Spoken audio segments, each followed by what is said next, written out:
Hey everyone, welcome to my basement. A little bit of a new setup here. Got a new camera for recording. But yeah, so finally back. It's been a while. I know it took way too long, but this is finally the review of the Creality K1 Max. I have been using it for a couple of months now, and I do have to say that there's a lot of things that I like about it, a lot of things that I don't like about it, and some things that could be improved, like with anything, right? Nothing's perfect. And then some other stuff that should have come with the printer out of the box but didn't. And Creality, come on guys. Also, side note, Gundam Pros, no affiliation whatsoever, just like their stuff. But anyways, go check them out. They're great. They have great stuff on their website if you like Gunpla. But that's besides the point. Let's get into the review of this Creality K1 Max. So the K1 Max, large printer at 300 by 300 by 300, super big print area, super fast printer. Let's get into the things that I like about it first, and then we'll move on to the things that could have been improved, should have been improved, or should have been done out of the box, and then we'll touch base on everything that I didn't like about this printer. Plus, if you stay all the way to the end of the video, I will talk to you guys about a project that I'll be working on here shortly, and I'd like to bring you guys along so you can see how I start the printing process, how I get everything printed, what I do when things fail, just all the fun stuff. So let's start off with all the great things about this printer.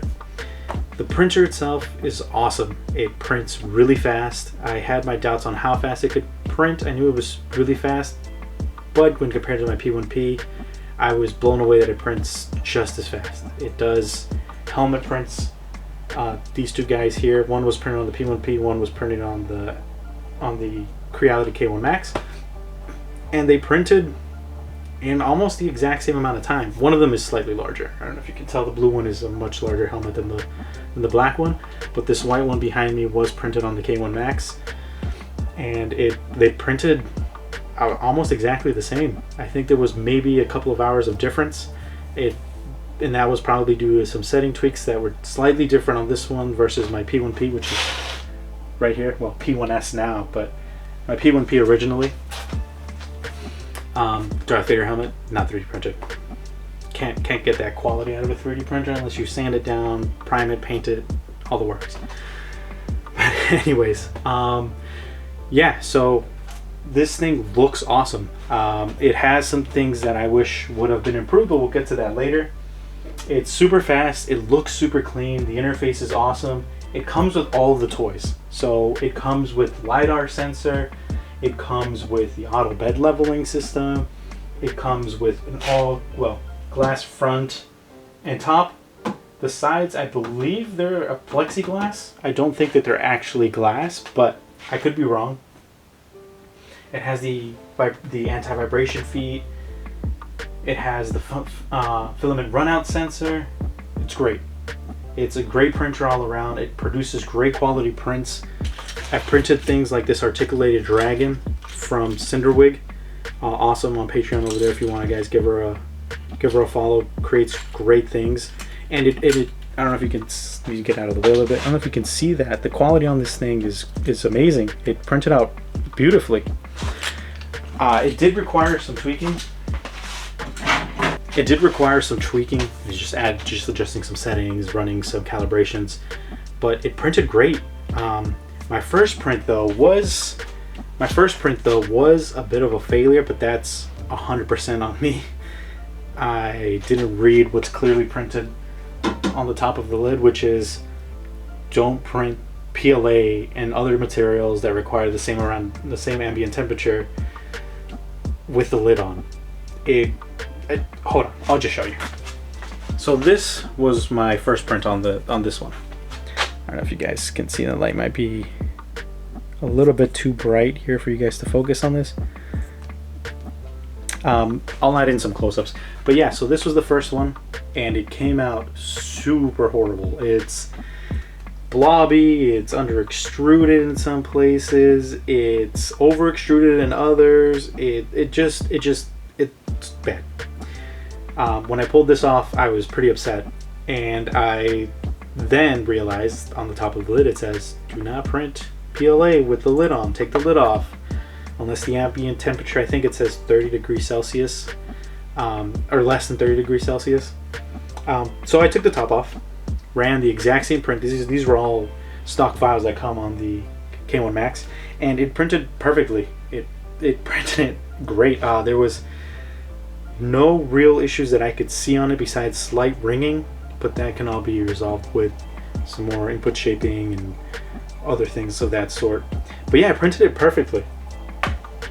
I then proceeded to print a ton of stuff on it. I have a whole box right off screen that you guys can't see with all the stuff that I printed off of it.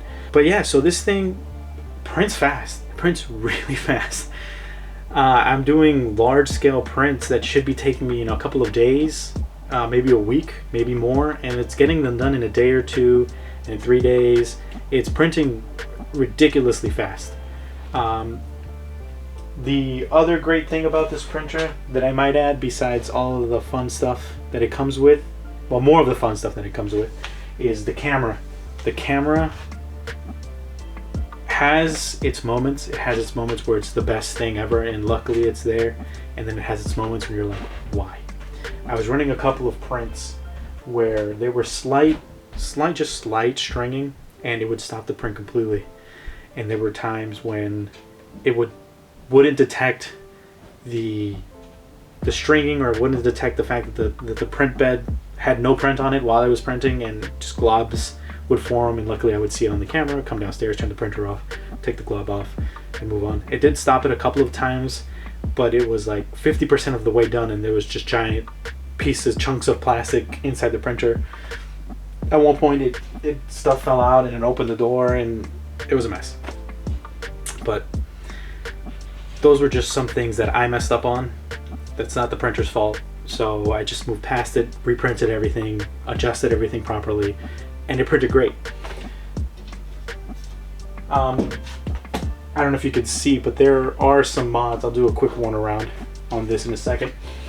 There are some mods that I printed myself on my P1S. So there's a lid holder right off to the side here that holds the actual lid to the top of the printer. Because I had that thing everywhere, and I kept moving it, and I was afraid I was going to shatter it and break it and need a new one, so I just found that file, 3D printed it. It's awesome. I will link it in the description. I don't remember exactly where I got it from. And then on the other side is a side mounted spool holder, which screws in to the printer, and you can just take the little PTFE tube in the back and unlatch it from this hexagonal thing that holds it in place, and just move it off to the side and feed filament that way. It's super easy to use. Didn't take very long to print. All around great things about this printer. It took me a while to get here. If you guys have watched my unboxing video and then the video that I posted right after that, this is actually my third K1 Max, this isn't the original one from that unboxing. The original one from the unboxing had an issue where it tried to level itself and then gouged the print bed, terribly. I have some pictures that I might throw in so you guys can see here somewhere on the screen, or it might just be in the video. But yeah, just gouged the bed, destroyed it completely. I was super upset about it. I contacted Creality. They never got back to me, so I luckily ended up buying it at my local micro center. So I just went back, exchanged it. The guys there were super great. They were like, yeah, no problem, don't worry about it, that's not how it's supposed to work, we'll get you another one. Take number 2. Got my second one. I brought it home, unboxed it, set it up, printed some of the files. I have some of the things. I printed each printer initially, like the initial files, in different colors so I can identify them. And again, the second one printed the cube right, it printed other things right, and then I printed, or attempted to print, one of these helmets. And it failed. Well, the first one also failed. The second one also failed. However, what I did notice was on the second one, after it failed a large print, it gouged the bed again. after I went to go reprint something. So let me just show you the helmets. All right, so these are the helmets that didn't finish. This one's from the first K1 Max. It stopped because of my error. So, I mean, the supports are welded on there. I tried to take them off. Can't take these supports off there. They're just not coming off. But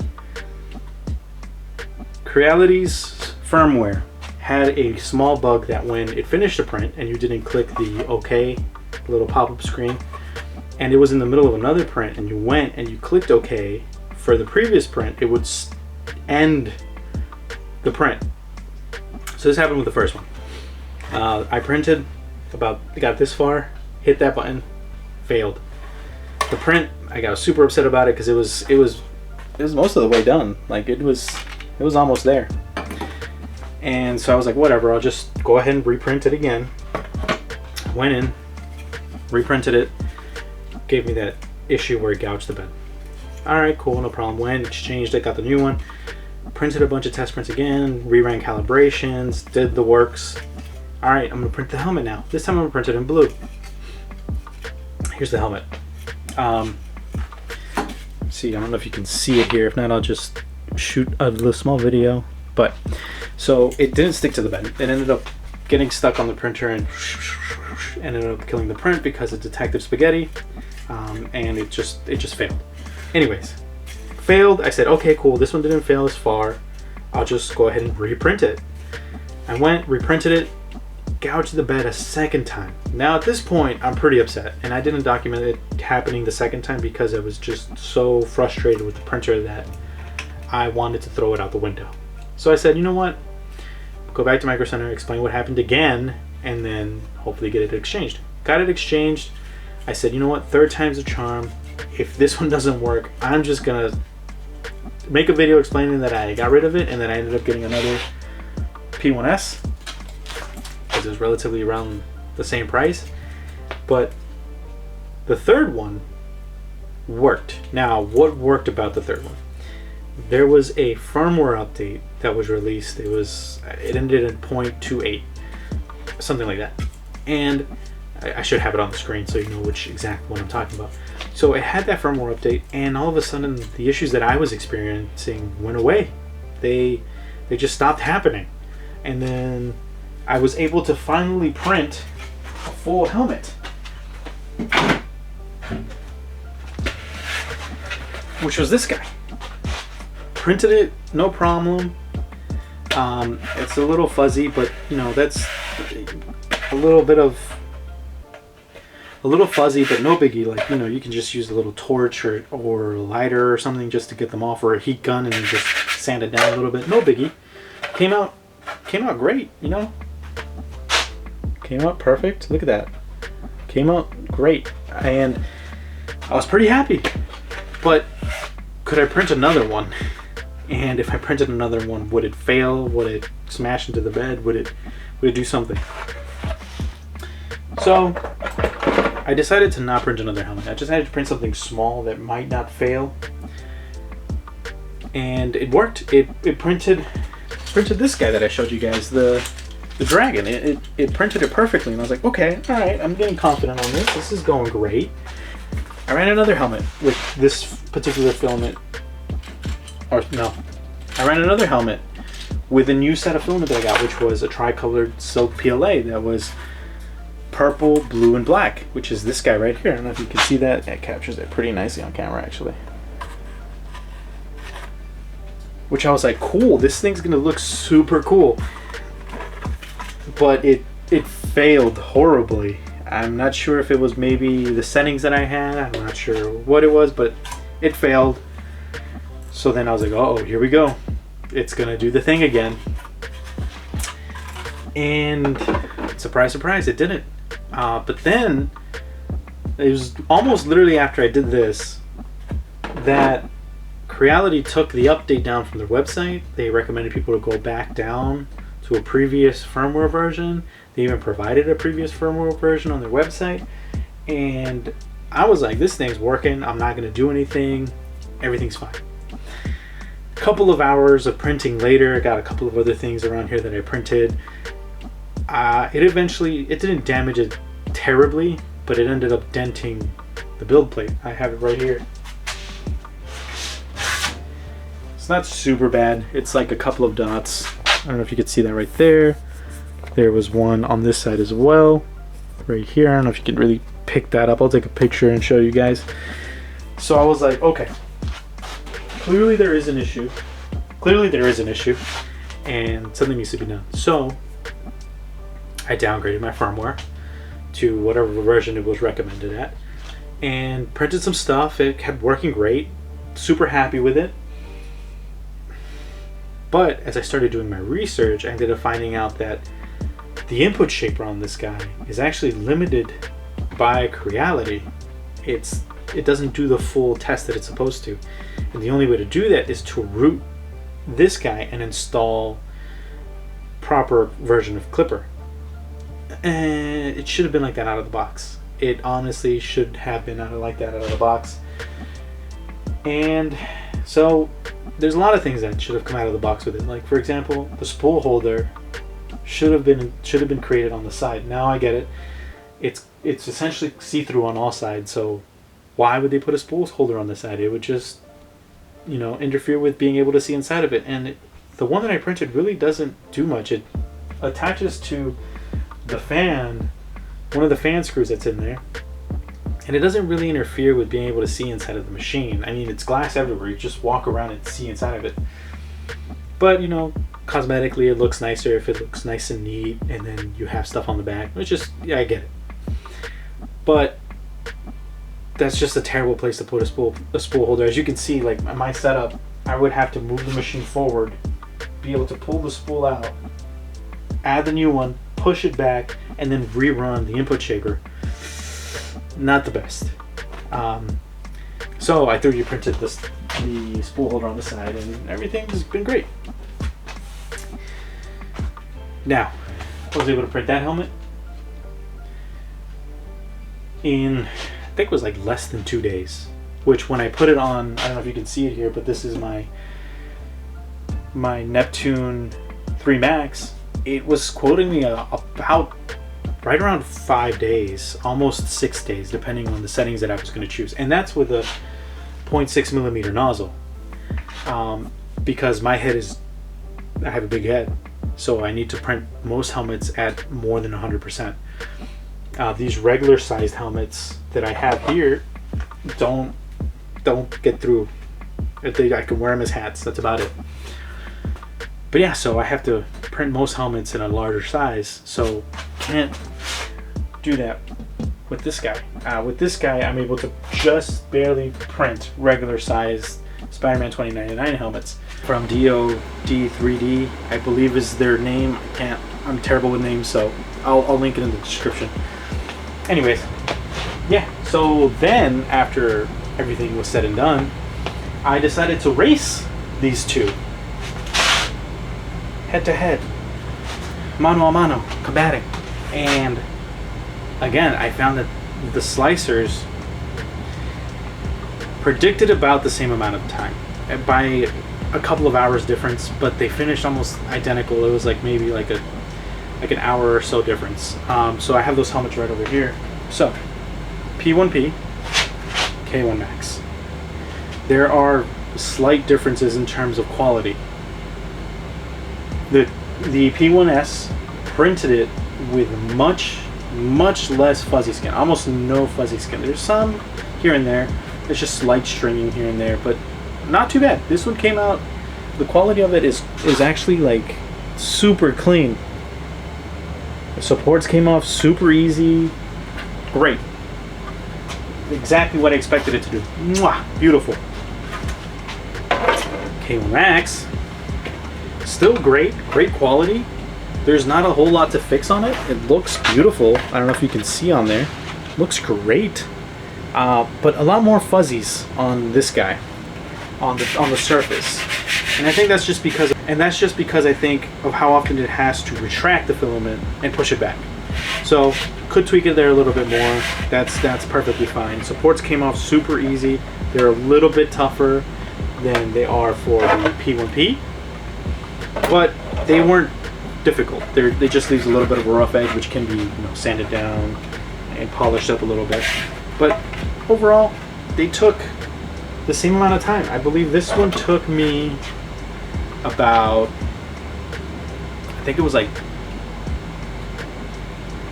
I believe this one took me right around 22 hours, so just under a day. And this one took 26 hours, I believe. And the only reason this one took longer was because I ran out of filament and it took me about an hour to change it. So let's say 25 hours and 22 hours. So a day and an hour, less than a day. But this one I think also has more infill because I didn't, go, hey, let's make it even.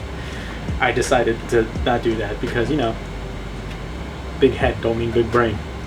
But anyways, yeah, so this guy, super clean enough that it can be cleaned up pretty easily. But they printed almost identical. They printed the same speed, everything. I think the only thing that makes a slight minute difference on the two of them is that this printer has more space it needs to cover. And also, I didn't make the settings exactly match. That is on me. But yeah, it's a great printer. It's super easy to set up. Looks really cool. Easy to get out of the box. Ready to go. Runs its calibration. Boom. Done. Printing. Super fast. It's not like these printers were back then where it's like, get it out of the printer, assemble it, get it ready, turn it on, run some filament, run calibrations, level it, manually level it, everything you have to do on a printer that doesn't run Clipper or Clipper-esque software on it. So this is the part where it has to do with the printer, but it doesn't have to do with the printer. And that part is the fact that this guy, if you want to use wireless printing, you have to use Creality Print. Creality Print made me want to throw my computers through walls. I tried it on multiple computers, I tried it on multiple operating systems. It crashed on me incessantly, just all the time. Crashed on me all the time. Anytime I try to slice a helmet, crash. Slice a helmet on my Alienware computer that I have upstairs with a 380 graphics card in it, crashed. Sliced it on my Surface, i7, whatever, 16 gigs of RAM. The one in my bedroom has 36 gigs of RAM, crashed. Ran it on a Mac. One of my friends let me borrow a Mac just to slice it, and it just crashed. I ran it on a machine that I have here that I had Linux on, it just crashed everywhere. It just crashed everywhere. And it was very frustrating. I had to put everything on a USB if I was using something like Orca Slicer or Cura. I had to put on a USB, bring it down, plug it in, print it, and when you do that, it doesn't use the LiDAR. So you're essentially not using all of the features of the printer because Creality, which is a huge downfall. So what do you have to do to be able to use wireless printing on something like Orca Slicer? You have to root your machine. Now, here's big warning, big red letters. Warning. Don't do this if you don't need to. If you are having none of the problems that I'm mentioning, please don't do this. I'm not saying to do it. If you do it, it's not my fault. It's not Creality's fault. If something happens, it's not anyone's fault but your own. I did it, so this next part isn't really a review as much as it is what I wish the printer came with by default, which a lot of printers do. I know my Elegoo Neptune 4 Pro does that. This guy right here, the P1S, doesn't do that, but you can wirelessly print from Bamboo Slicer, and Bamboo Slicer and Orca Slicer both work with it, so it's great. I rooted it, and I have to say I got some really good results from it. I ended up rerunning all the calibrations, so bed leveling through Clipper. I ran the input shaper to do all the axis that Creality limits you, and I got some really nice prints. I got a couple things. So I got this Flexi Skeleton Rexy from Flexi Factory to print beautifully. It printed it with Creality's Hyper PLA. Just great. No flaws. It fully articulates. Very, very little stringing. And I was like, maybe this is the way to go. And sure enough, I printed this guy. And I didn't really tune it properly, so it came out super fuzzy, and I was just like, oh my god, what happened? And then I realized that I had to redo all the calibrations. So I did, and then I printed my big blue helmet that's right there. This guy was fully printed on the K1 Max. So significantly less fuzzies on this guy. And the back, I think, is just a slightly different color because I ran out of this filament. But the eyes, the eye covers were printed on the K1 Max. The little inserts, the little mesh was printed on the K1 Max, and it came out beautiful. It came out great. There's some pieces here missing, but that's just because I didn't use the proper bottom walls. But other than that, it's minor. You can't really see it. It came out beautifully, and it fits, which is, you know, what matters to me, because I want to print things that I also can use. It fits. It's a little hard to see out of, but it fits. I have to kind of look at you guys sideways so I can see you.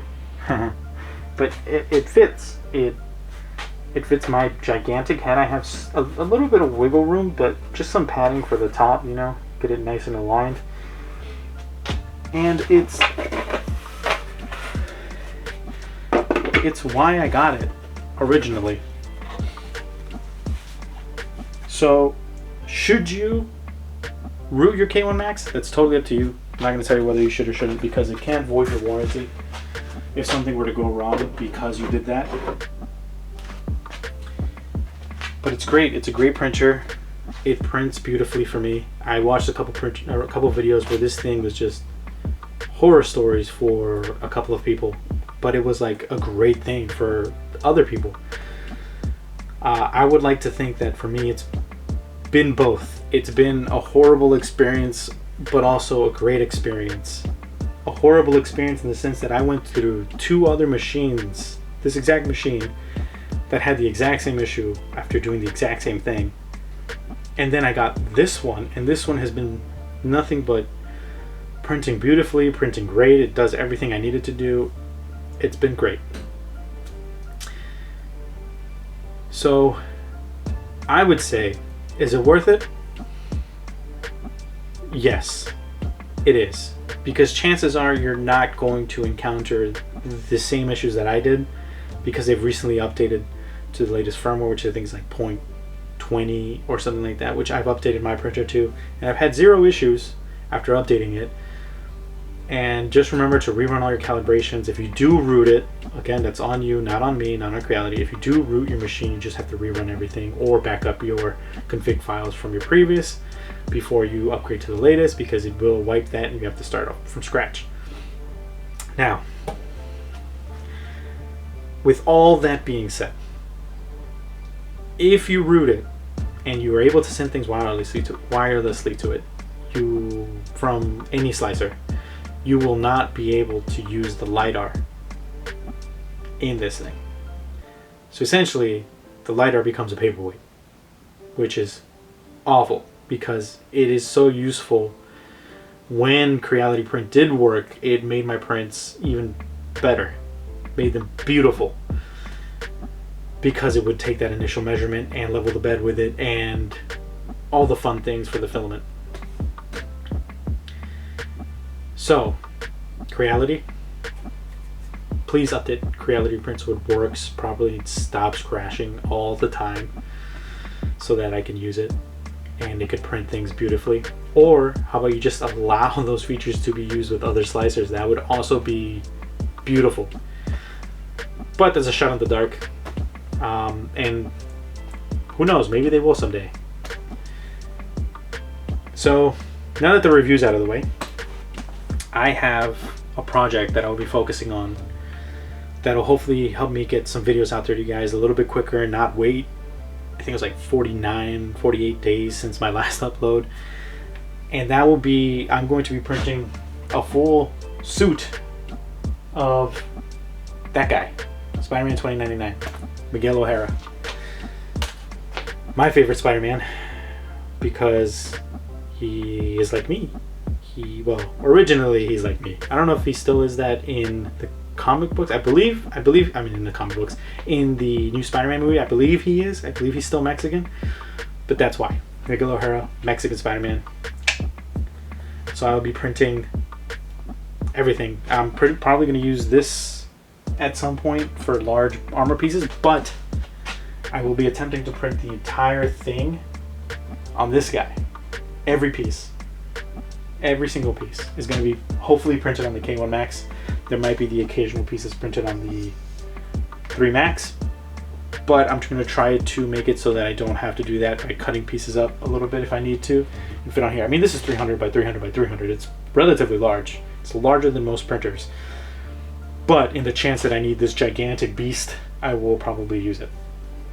And I'll make videos on doing the slicing and how I do it, what are my settings for it, if I use Creality Print or not, like the works. I'm going to literally print the entire suit, and I want to bring you guys along for that ride. It'll be a great learning experience for myself and for anybody else who might be new to 3D printing or want to get into it or doesn't know how it works.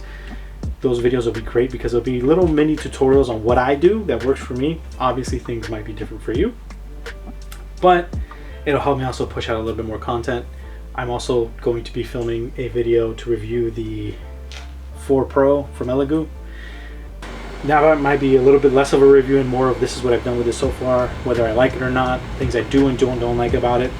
But yeah, and it's too late to do a review on this guy because everybody that I watch has this and has unboxed it and has done it already, so I'm not going to bother with that. But I might do it with this guy just because there's some things here and there that I learned along the way with this printer that were different from all other printers that I've used before. So it'll be great. Keep an eye out for those videos. Those will probably be out sooner. This was the review for the K1 Max. I hope you guys enjoyed it. Please leave me some feedback in the comments. I'd love to know how I can improve these videos. Tell me whether or not you like this new camera setup thing. I might need to get a slightly taller tripod or get a box underneath the tripod so it sits a little bit higher because I think my head's like off screen. But yeah, let me know what you guys think. Like the video if you like it, and I can't wait to talk printers with you guys next time. Have a great day.